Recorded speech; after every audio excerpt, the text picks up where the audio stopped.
Shalom, Yashala, Shalom. First and foremost, I want to give all praise, honor, and glory to the Most High Yahweh. I do so in the name of His only begotten Son, Yahweh Shai. Double honors to the apostles and the elders of Yasharala.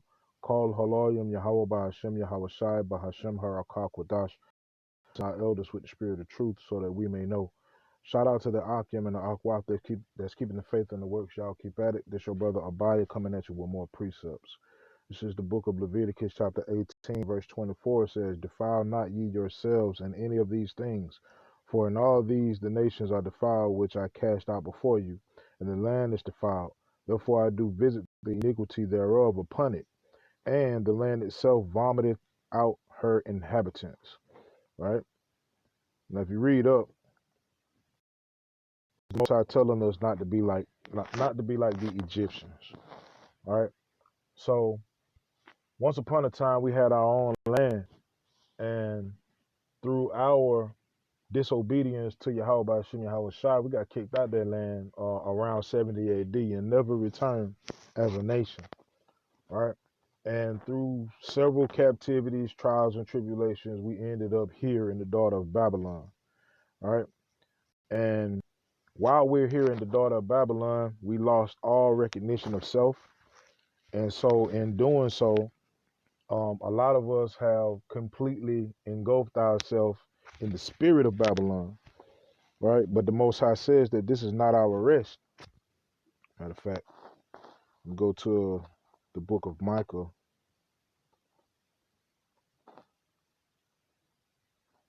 Let's see. Micah chapter 2 and verse 10. It says, arise ye and depart, for this is not your rest. Because it is polluted, it shall destroy you, even with the sword of destruction. So this place is polluted just like Egypt was, right? So the Most High thing, Salah, and we're seeing that. Every time we cut the news on, we hear about the issues going on overseas. We hear about the hyperinflation. We hear about plagues, pestilences, right? We hear about nation against nation, kingdom against kingdom. Uh, we hear about the central bank digital currency. We hear about the the value of the dollar steadily dropping, right? And we see that, and we don't get depressed or scared about any of it. In fact, we rejoice because we understand that this is not our rest. We understand that we come from our own, and we want to go back to having our own, but this time we want to have it in full righteousness, right? We want a new mind that the Most High promised us. We want new bodies that the Most High promised us. The Most High promised us some things, and we want it, right? So every time we see the calamities of this place and the different things that they're going through that brings them down, that brings down the spirit of the daughter of Babylon, we rejoice because we understand that we're that much closer to seeing those promises fulfilled, right? I'm going to go to the book of Baruch. Baruch in the Apocrypha, chapter 4, and let me see. Slow out 1 second. Actually, slow out. I'm going to go to the book of Hebrews. Yeah, I'm going to go to the book of Hebrews, chapter 13, and verse 14. All right, it says, For here have we no continuing city, but we seek one to come. Right, and that's the hope, man. All right, that's the hope. Every day we wake up, go to somebody else's place of business and earn them money, earn them wealth and riches. Right, we are hoping for our own to come. Right, every time we deal with the niggerdom of this place and we deal with all of the wickedness and evil of this place, we dealing with it in hopes of our own to come. Right, we fully understand this is not our rest. Right, let me go to let's see. We go to the book of Ezekiel. All right. Ezekiel chapter 9 and verse 4. It says, and Yahweh said unto him, go through the midst of the city, through the midst of Jerusalem, and set a mark upon the foreheads of the men that sigh and that cry for all the abominations that be done in the midst thereof. We do that every day. If all of us, men and women, that operate in the spirit of truth to the best of our abilities, all praise to Yahweh by Shem Shai, by Shem Harakakadash. That's what we do. Sigh and cry. Every day we wake up because we wake up in the prison cell, right? We experience hell every day, right?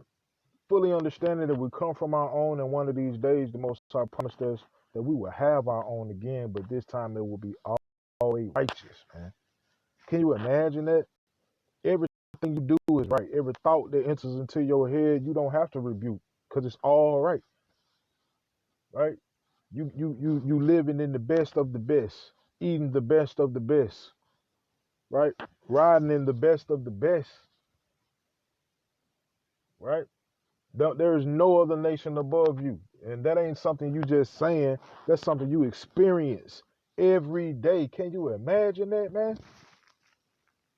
Right? So of course we sighing and crying in this place. Because it's hell. Right? Let's go to the book of Habakkuk. Call on Yahweh Shem Shah for that 144. Yahweh Shem Shah Ratazah. Right? Let's see. Habakkuk, let's see. Chapter 1 and verse 4.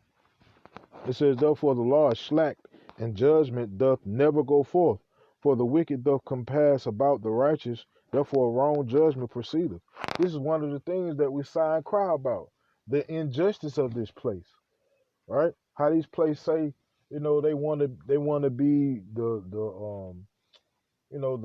shining beacon of equality and so-called democracy and all the other nonsense that they spew to the other nations to make them get on their team. But what we experience here is totally different, right? We sighing and crying about this so-called judicial system. The system itself, man, right? Because it's just wrong. It's extremely unbalanced, and to the Most High, that's an abomination, man. All right. Let me go to the book of Psalms. Just giving a few examples of the things that we sighing and crying about. All right. Psalms 137 and verse 3. It says, for there they that carried us away captive required of us a song, and they that wasted us require of us mirth, saying, sing us one of the songs of Zion. How shall we sing Yahweh's song in a strange land? Right?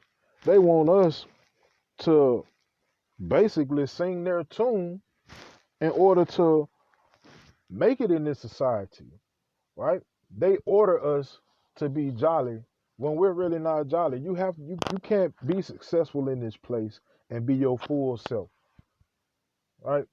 It's impossible if you have knowledge of the truth, because that means every day you wake up you pissed off.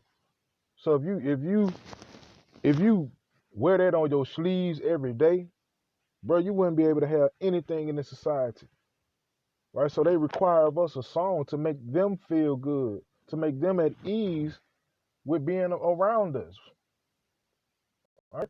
So many people struggle with that one thing alone, man, right? Because they don't know how to maneuver in this society, man. These are the things that we're sighing and crying about, right? Let me go to, let me see. I'm gonna go where I want to go. I'm gonna go to 2 Peter.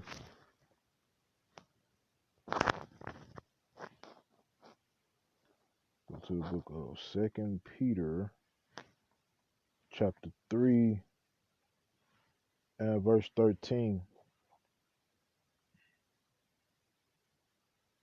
Matter of fact, I'm gonna start at verse 11. It says, seeing then that all these things shall be dissolved, What manner of persons ought ye to be in all holy conversation and godliness, looking for and hastening unto the coming of the day of power, wherein the heavens being on fire shall be dissolved, and the elements shall melt with fervent heat. Right. So when we hear about World War III threat, or you know what I mean, war against anybody, we get excited about that because we know these prophecies. We know that the daughter of Babylon is prophesied to be burned, right? And we hasten the day of the coming of Yahweh Shem Yahushua. Real talk, we hasten in the day of the kingdom because we understand they go hand in hand, right? It says, verse 13, nevertheless, we, according to his promise, look for new heavens and a new earth, wherein dwelleth righteousness. Wherefore, beloved, seeing that ye look for such things, be diligent that ye may be found of him in peace, without spot and blameless. All right? That's what we are looking for. New heavens and a new earth. That don't mean it's going to be a whole new sky and there's going to be a whole new planet to come and take this one, replace this one. No. Everything will be renewed in righteousness. It's going to be on this earth. Heaven is going to be on this earth, right? But first, the chariots must come down from the heaven of heavens. They must come down and clear the path, right? The daughter of Babylon got to get turned into a desert, and everybody else around the world got to get in line when they see those chariots come, and they see our new forms, and they see the powers that we will have given to us by Yahweh Shem Yahushai. All right, that's what we're looking for. Right, we want to go back to our own. Right, ain't nobody. There is not one person in the truth, sincerely in the truth, right, that want this place to continue on, because we fully understand this is a prison sentence, man. Right, this is a prison sentence, and let me see what it's a term that they use when a prisoner has been in prison too long and they can't operate in society. Institutionalized. We're prisoners in a prison that have not been institutionalized. We still seek a world to come. We still have hope and better, right? But this place got to get out the way first, man.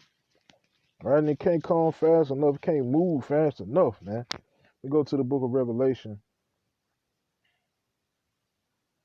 Revelation chapter 21.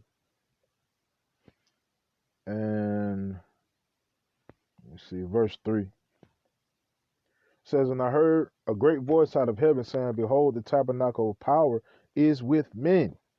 Yeah, that's going to be on this earth. It says, and he will dwell with them, and they shall be his people, and power himself shall be with them, and be their power. All right? Yahweh Shem Yahushua is going to be with us, man. And it ain't going to be a nation on this planet that's going to be able to deal. Facts. All right? Let me go down to verse 27. It says, and there shall in no wise enter into it anything that defileth, neither whatsoever worketh abomination, or maketh a lie, but they which are written in the Lamb's book of life. And that's what we're striving for, right? That's why we do this work, because we're looking for our own again, but this time it's going to be in all righteousness, all good, all right. You know what I mean? Let's see. Let me go back to the book of Baruch, and I'm going to end it here. I'm going to end it with this, most willing. How about Shem Yahushua Ratazah? Let me see. I don't want to go. Baruch chapter 4 and verse 18. All right. It says, for he that brought these plagues upon you. Matter of fact, so like 1 second. 1 second. Yeah. All right. It says, for he that brought these plagues upon you will deliver you from the hands of your enemies. All right. Simple as that. Simple as that. Yahweh Shem Yahweh Shai is going to deliver us. Because it was Yahweh that brought us here. Because of our disobedience. Because it was written that we were going to disobey. Right? Deuteronomy 28:68 was written way before we came here. So that means the Most High knew exactly what we was gonna do. He knew we was gonna go off. He knew for how long. He knew how bad. All that good stuff. He knew it was gonna be a remnant of us that were gonna always try to stay, in good standings with the Father. He knew all of that. Right? He wrote it. This we are just we're just actors in his play. We're characters rather in his play. Characters in his movie. Right? And call Haloyim Yahweh by Hashem Yahweh Shai by Hashem Harakakwadash Yahweh Ratazah. We the good guys. Right? We the people that's going against evil, that's fighting against evil. And at the end of the film, we come out on top. Right? So like I said, I'm gonna end it with that. Yahweh by Hashem Yahweh Shai Ratazah, these precepts in this video were edifying. Call Haloyim Yahweh by Hashem Yahweh Shai by Hashem Harakakwadash. Shalom Yashala.